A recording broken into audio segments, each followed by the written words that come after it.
Qual o verdadeiro arrependimento?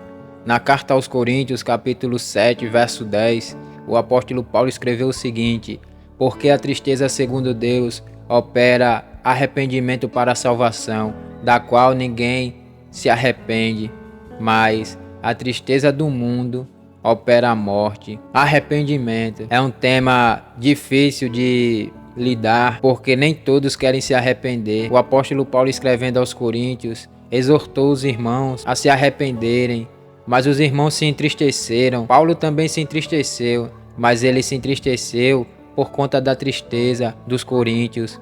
Mas ele entendeu, ele viu que os coríntios iriam se arrepender. E Paulo entendeu que esse arrependimento gerado no coração dos coríntios era o agir de Deus para que eles fossem salvos. E isso tornou a alegria de Paulo ainda maior. Mas por que devemos se arrepender?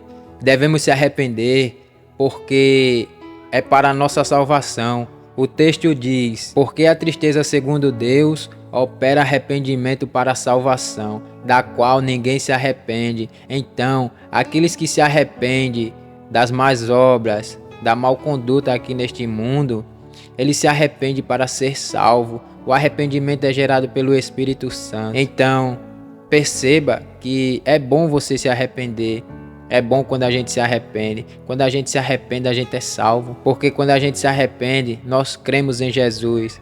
Deus disse: porque todo aquele que nele crê não perece, mas tem a vida eterna. Só que para você ter vida eterna, você precisa se arrepender. O ladrão na cruz disse a Jesus: tu és inocente, tu não fez nada. Quando chegares no teu reino, lembra-te de mim. E Jesus disse: hoje mesmo estarás comigo no paraíso. Mas por que ele foi salvo? Porque ele se arrependeu. Diferente do outro ladrão que estava à direita, ele não quis se arrepender. Ele zombou de Jesus. Se tu és o Filho de Deus, se tu és o Cristo, desce dessa cruz, salva a ti mesmo e a nós também. O arrependimento verdadeiro é diferente do remorso. Vemos esse embate quando Jesus diz que Pedro vai negá-lo por 3 vezes. E acontecendo isso, Pedro, ele chora amargamente. E ali acontece o arrependimento. E como podemos notar que o arrependimento acontece quando o choro da tristeza vem antes. E em seguida vem a mudança, a transformação. É diferente do remorso.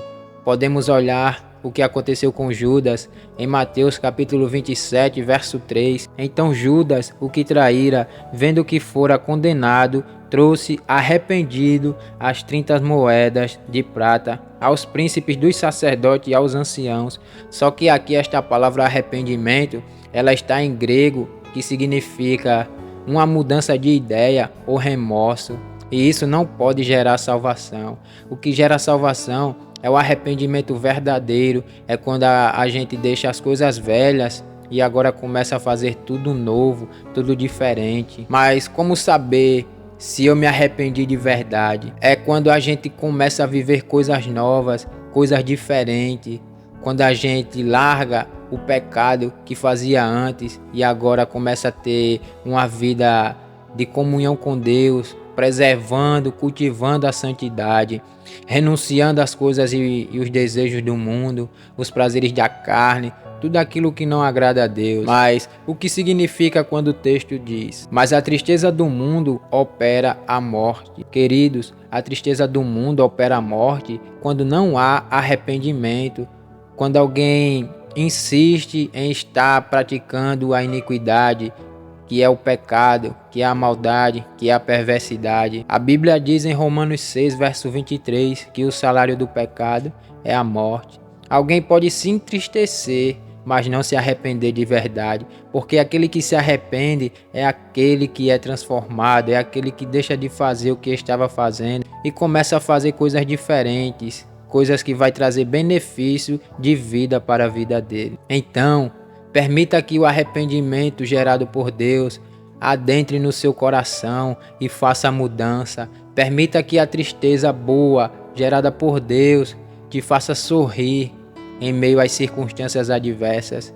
Permita que o agir de Deus habite no seu coração e transforme a sua vida. O apóstolo Paulo, mediante a todas as situações que ele sobreviveu, que ele viveu, que ele estava vivendo, ele se sentia muito alegre por conta da alegria que os irmãos em Corinto começou a passar. Qual de nós estamos vivendo essa alegria por conta da alegria dos nossos irmãos?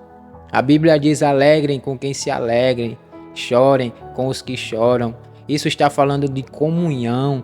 Você tem que se alegrar com o seu irmão, você tem que se entristecer com ele, você tem que participar das situações que ele está vivenciando. Então, não deixe para depois essa oportunidade. Se arrependa e viva sorrindo, com a alegria do Espírito ardendo em seu coração.